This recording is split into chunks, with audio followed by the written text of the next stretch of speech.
What's up, everybody? I'm Dennis. Welcome to Patina Code. This is So You Want to Build an AD.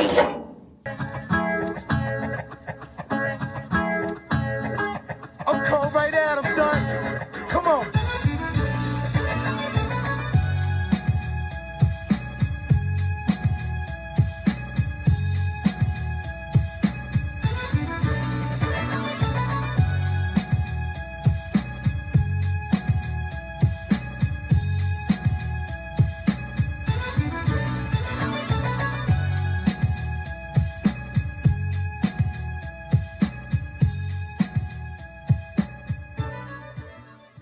Hello again, everybody, and welcome to another episode of So You Want to Build an AD, powered by LS Fabrication. And speaking of which, we're going to be getting into the LS Fabrication territory today. We're going to be getting our kick panel installed here on trench coat.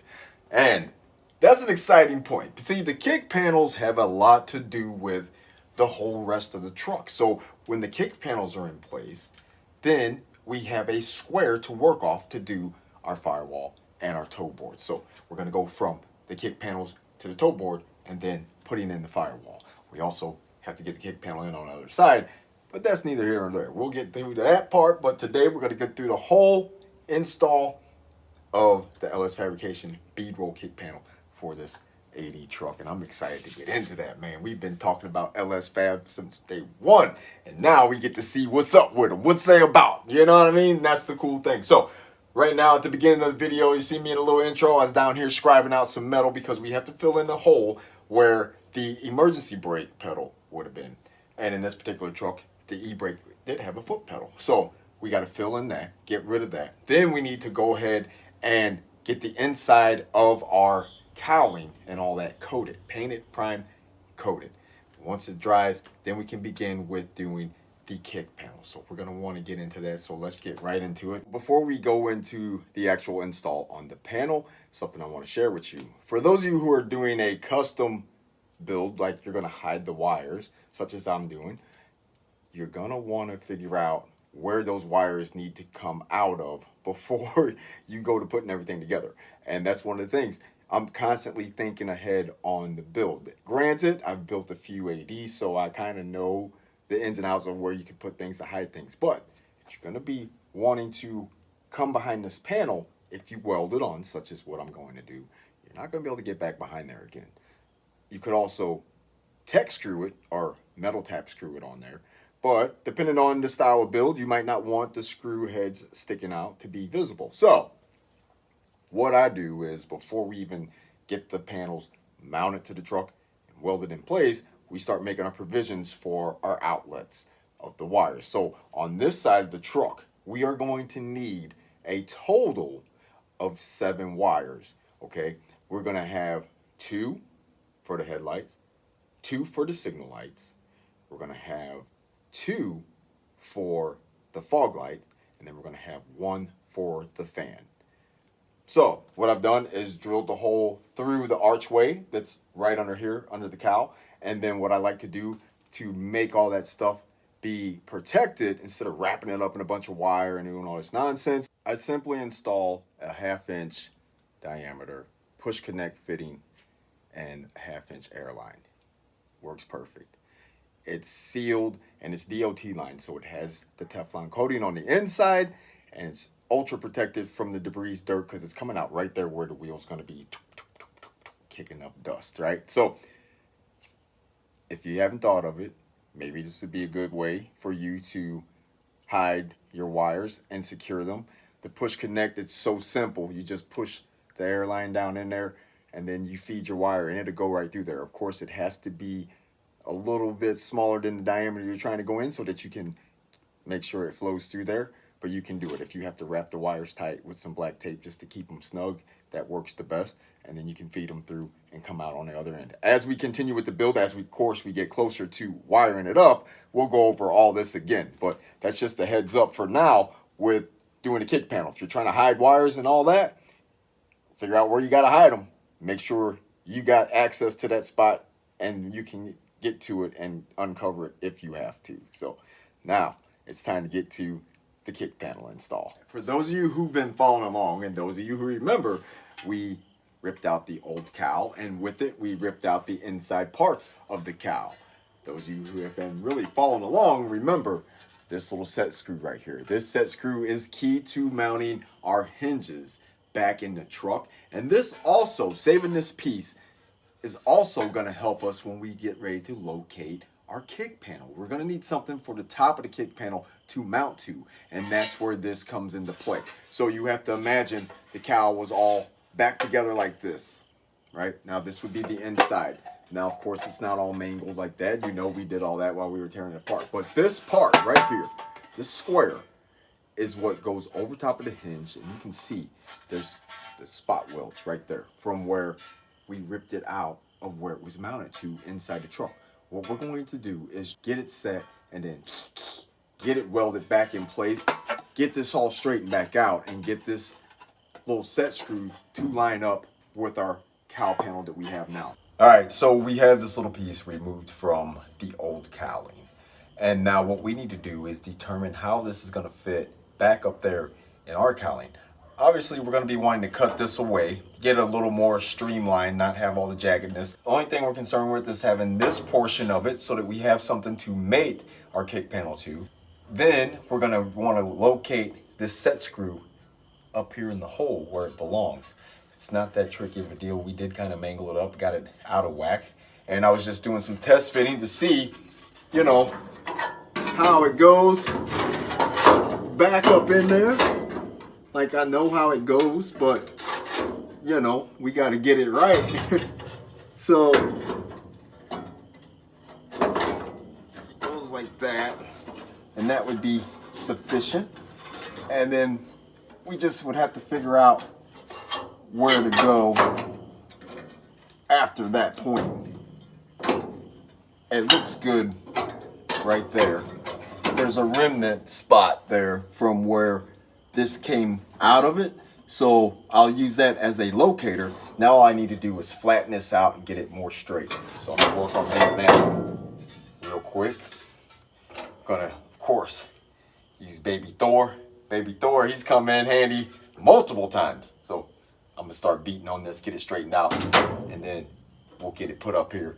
And the next thing we have to do after that is get our windlace rail put in place, because we had to cut the old one out, it was rotten. So let me get to work on this, then we'll come back and do this, put our coating in, then get to the kick panel. So it's a little tough to get in, but right there where I've placed the arrows, that's where the top side of that square, as I call it, goes up there to mount. And you can see the remnants from the spot welds. And you also have over here the remnants of spot welds. We use those to re-spot weld everything back together, but we left a couple of them open, and that was the reason why, so that when it came time to put this back in, we would have a spot to locate it. And then we can grind down the little bit of welds that we got in here, and then we can go ahead and just go right over top of them. So this is the top side of that square I was talking about, and you see the remnant holes from where it was spot welded.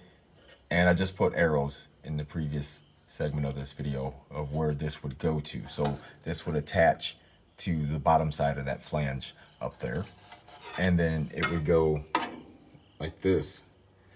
And this hole in the top is where the hinge bolt would come through. But then you got the threaded nut right there that's welded to that. And that's what we're trying to maintain and keep. You also see the remnants of the spot welds that used to be there. And we're going to use those to reattach this. But what I have to do first is get this flattened out. Once we get it flattened out, then I'm going to take and cut just a straight, even line, get rid of the jaggedness, go right across, right below this part that's machined in or pressed in, and go all the way across like that. This is going to be our backing for our kick panel to attach to at the top. Even that little roundness right there, see, that goes right behind the dash, just like they've placed the notch here for this to go right in behind and below the dash. So all we got to do is cut this off, cut all this jagged off, get this flattened out, and then weld it in place, get it reattached, and then we're ready to proceed with getting the coating in and the primer. Then we can go from there to putting in our kick panel. All right, guys, here we go. We're gonna put the little piece in. I just got through with the cutting of it. We have it nice and straight, and it's also flat. I primed the back side of it. Now, I'm not using weld-through primer. I know somebody's probably gonna come up and say, well, how come you never use weld-through primer? You always welding through shit you put primer on. Well, you know, I just, I don't know why. But I can tell you this, I don't want to pay for it. That shit's expensive. But this Rust-Oleum rust primer, it's going to hold up. I mean, it'll burn off a little bit, but then we're still going to have a little bit of a gap so we can get up there and shoot it with our undercoating. But right now, what we need to do is get this installed and put back up here. So, let me get to doing that.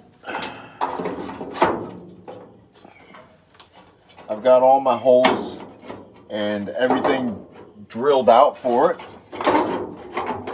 So when it's time to spot weld it, we can do so. Now we just need to manipulate it and get it back in the place where it's supposed to go.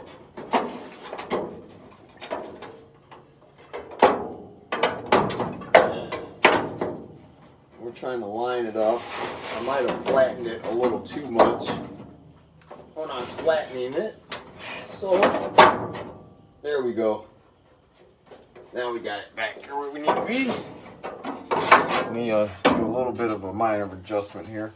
This needs to be kind of cocked in just a hair more. That needs to go like that.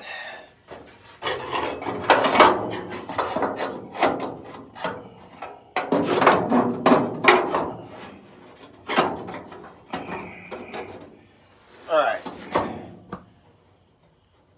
I'm satisfied with that. So now the next thing to do, and if you don't have the body clamps, I mean, I don't know how you'd have to get somebody out there to help. But we're definitely gonna want to be careful clamping on this because we don't want it to dent the cowl panel out here. You guys know how I feel about putting an obscene amount of Bondo in things. So, right now, we have it back to where, almost back to where it originally came from. And that needs to be bent just a bit to go along with this contour. And this is going back, so this upper part of the cowling is the original part of the truck. We haven't changed anything. It's just below that line there that's been changed. So this will go back where it's supposed to go if you end up cutting it out. Like most people, when it comes time to cut things out, you know, if you're just going to put a kick panel in, well, then you would just cut it up here and you wouldn't have to do all that. But since we had to remove all of this because it was trash, well, we got to replace things. And that's why I showed you early on when we took the cowl out that you're going to have to save that if you plan on putting the truck back together right? So, with all that said and done, we got it sitting up in there. I think we're doing pretty good. Now, I'm going to have to do it the hard way. Even though I do have it clamped here, and it's on its mark, we're going to have to, I'm going to have to get it kind of tapped down a little bit. So let me do a little bit of tapping to where, all right, that flattened it out just a little bit more. And we're just trying to get it back like it used to be because the hinges have to go back in here and all that. So that's where I want it, because that's where it's lining up. And that's looking good. So the tricky part here is going to be applying pressure to this and welding it at the same time. So obviously we're going to get the mask and the welding jacket on. Well, ain't no need in looking at the shit. Let's get started with it. Hell.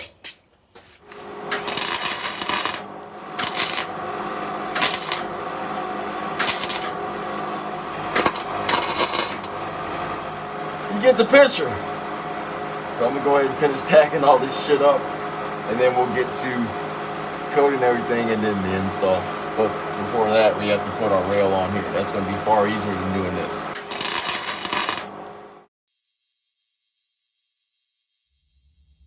LS Fabrication, when precision matters. Hello everybody, I'm Dennis for LS Fabrication, and today I'd like to show you guys how to install your LS Fabrication bead rolled kick panel for the 1947 through 1955 first series Chevrolet Advanced Design pickup truck. So the first thing you're going to notice upon receiving your kick panel from LS Fabrication is that it is in full bare metal form. That gives you the opportunity to customize it, paint it however you like. The next thing you're going to notice is that there's a notch cut out here at the top. That's going to give you the opportunity to properly locate this inside your vehicle. So let's have a look inside the vehicle and I'll explain how all that goes and how we need to go about mocking this up before we do the install. Okay, so as you can see, we're under construction with this Sadie truck, and you'll have something that resembles something like this if you already have your kick panel out of the truck. If you do not have your kick panel out of the truck, well, this is what it's going to look like. So when you get the panel, as I said, there's a notch cut right here in the top of it, and that's to locate it right here behind the dash. And that's important to line it up the way that it's supposed to be. So you simply get the panel up in there,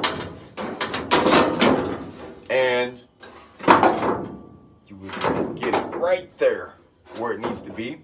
And then you look down the panel and make sure that you got it level and straight and that it's fitting tightly against the bottom and the back of the dash. And this will be where you're going to locate it. So if you're going to be like me, I'm going to spot weld it in. So that means we're going to have to drill a few holes down through here to spot weld it in. And then we're also going to be spot welding it in across the top. And we're going to get to that definitely. I want to point out a couple of details real quick.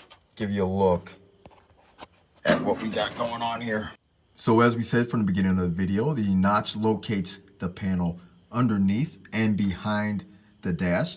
Your truck will appear different from mine. I have the windlace rail removed here because we need to put new ones in, but this panel was designed to fit right at the edge, right at the front side of where that rail would be, so you do not have to remove that rail in order to install your kick panel. Very user-friendly. Now let's get to the welding part.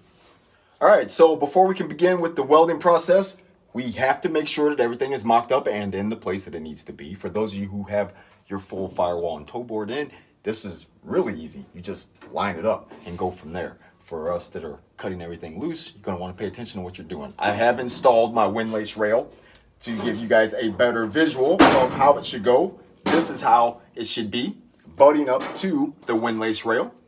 And once you have your clamp in up there, you need to get your paint pen or your punch, mark your spot to where you can set the drill and drill the hole, or you can pull it off and drill it, either or.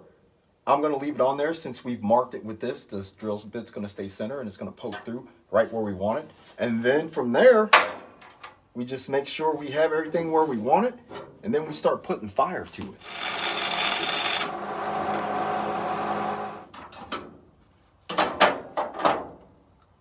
Well, that's it, guys. I mean, a little bit of time, patience, paying attention to what you're doing, marking it properly, and then having it clamped in place, whether you're screwing it in or welding it in.